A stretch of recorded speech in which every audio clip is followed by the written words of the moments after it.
Imagine waking up tomorrow morning, walking into the bathroom like you do every day, reaching for the toilet paper and finding nothing. No roll on the holder, no backup roll nearby, no emergency kitchen paper, not even that one sad tissue you forgot in your pocket. Just an empty space where one of the most normal objects in modern life is supposed to be. And for a second, you would probably panic because toilet paper is one of those things we almost never think about until it is gone. It is always there, quietly waiting in the background of everyday life, so ordinary that we treat it like it has always existed, but it has not. For most of human history, there was no soft white roll beside the toilet. There was no extra soft, no 3-ply, no scented version, no giant supermarket pack. For thousands of years, people had to deal with the same basic human problem using whatever their world gave them. So the question is simple, slightly uncomfortable, and honestly kind of fascinating. What did people actually do before toilet paper? The answer is not one single thing. There was no ancient global bathroom rulebook. What people used depended on where they lived, what they could afford, what their culture considered normal, and what materials were available around them.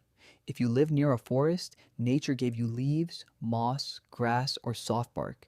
If you lived on a farm, you might use hay, straw, or scraps of cloth.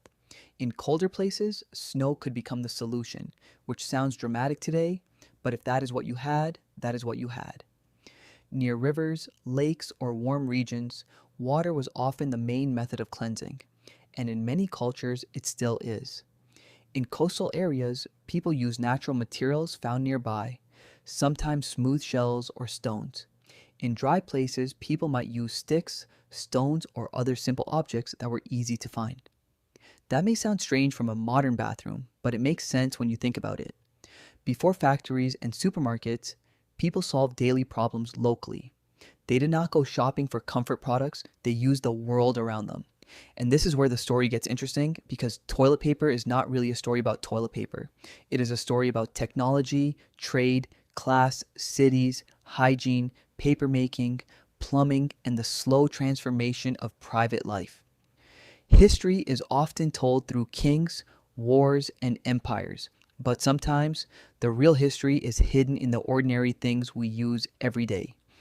And few things are more ordinary than a toilet roll.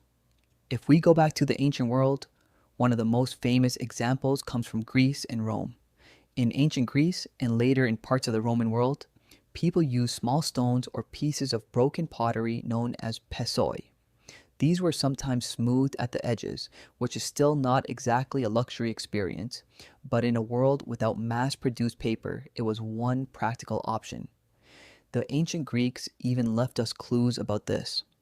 Some pottery pieces have been found with names written on them, and historians have connected this to a form of insult or rejection. So imagine having your enemy's name on a piece of pottery and then using it for one of the least glamorous jobs in daily life.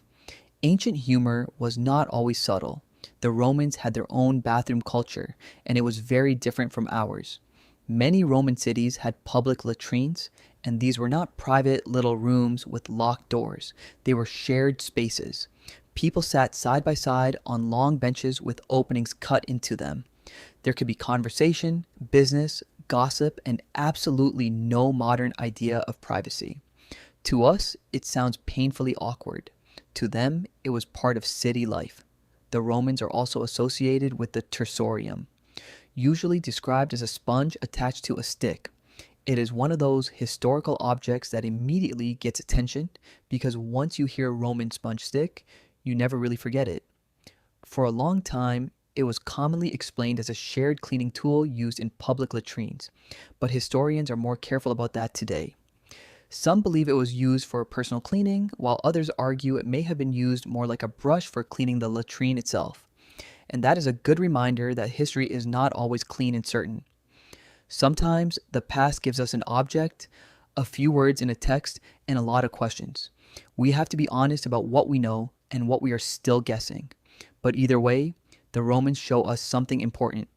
Bathroom habits are shaped by society. The way people clean themselves is not just about hygiene. It is also about architecture, water systems, public spaces, and what people think is normal. Now let's move east to one of the most fascinating pieces of evidence in this story. Along the Silk Road in northwest China, archaeologists discovered ancient hygiene sticks in a latrine area. These were bamboo or wooden sticks wrapped with cloth, found at a relay station used by travelers. They date from roughly 111 BC to 109 AD, during a period when people, goods, and ideas were moving across huge distances. The Silk Road is usually imagined as a romantic place of caravans, spices, silk, and distant cities. But the people traveling those routes were still human. They ate, slept, got sick, and needed toilets. Researchers studied material preserved on the cloth-wrapped sticks and found parasite eggs. That detail is not pleasant, but historically it is very revealing. It showed that the sticks were used in a latrine context, and it also helped researchers understand how disease could travel with people along trade routes. So one small object from an ancient toilet tells us a much larger story. The Silk Road did not only move luxury goods, it moved people, habits, illnesses, and invisible parts of daily life. That is the kind of history we often miss. The next major chapter happens in China because China had something that changed everything: paper. Paper was invented and developed in China long before it became common in Europe. And once paper exists, sooner or later someone is going to realize that it can be used for more than writing. The first recorded use of paper for cleansing is usually connected to 6th century China. A scholar named Yan Jitui wrote that he would not use paper containing respected writings or quotations for toilet purposes. That small comment tells us a lot. It means paper was already being used that way, but it also means not all paper was considered acceptable for it. Even in the bathroom, respect for writing mattered. By the early 14th century, records show that China was producing toilet paper in large quantities. Later, during the Ming Dynasty, special paper was made for the imperial court. Some of it was described as large, soft, and perfumed. So while many people in other parts of the world were still using cloth, straw, leaves, water, or whatever was nearby, the Chinese elite had something much closer to what we would recognize as toilet paper. But for most people across the world, paper was still too valuable to waste. In medieval Europe, paper was expensive for a long time. It was not something ordinary people casually threw away. Paper was for writing letters, keeping records, copying books, printing religious texts, and handling business. If you owned paper, you used it carefully. So people continued with older methods. Cloth could be washed and reused. Moss and leaves were available in some places. Straw and hay were common in rural areas. Water remained important in many cultures. And for a long time, the idea of buying special paper just for the bathroom would have sounded ridiculous to many people. That began to change when printed material became cheaper and more common. Once newspapers, catalogues, pamphlets, and old books became widely available, people started reusing them. In rural outhouses, it became common to keep old newspapers or catalogues nearby. The catalog was not just reading material while you waited, it was part of the system.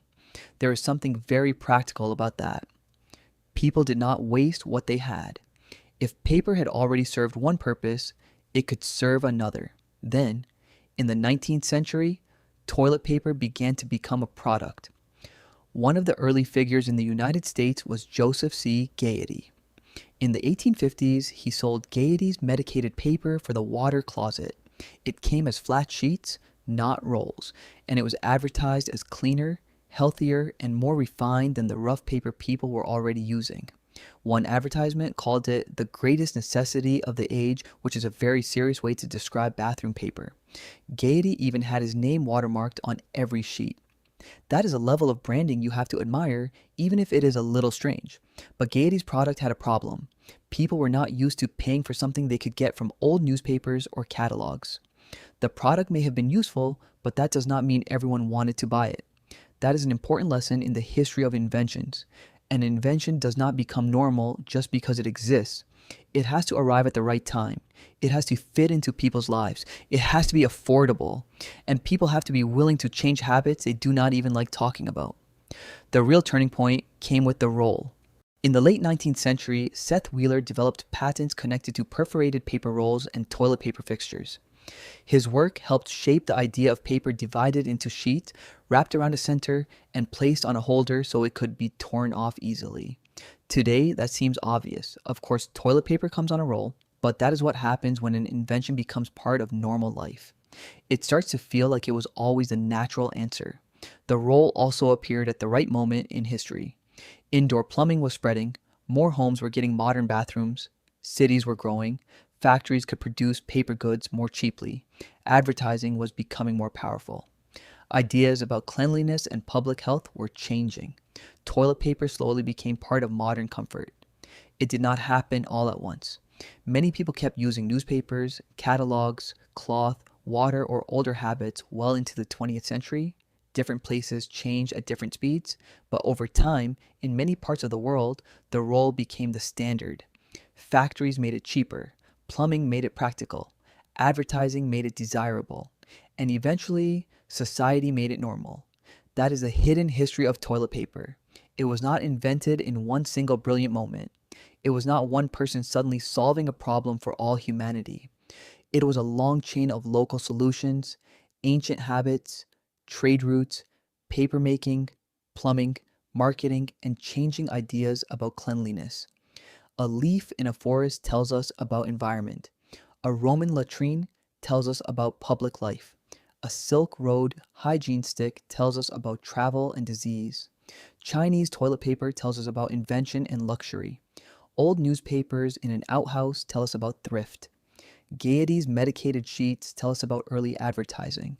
And the modern roll tells us about factories, bathrooms, and the quiet power of convenience. So the next time you see a toilet roll, remember, it is not just toilet paper. It is a tiny piece of human history. And in the next episode, we will look at another ordinary object with a surprisingly powerful past, the passport. Because before a small booklet could decide where you were allowed to go, humans first had to invent something much bigger, the idea of proving who you are.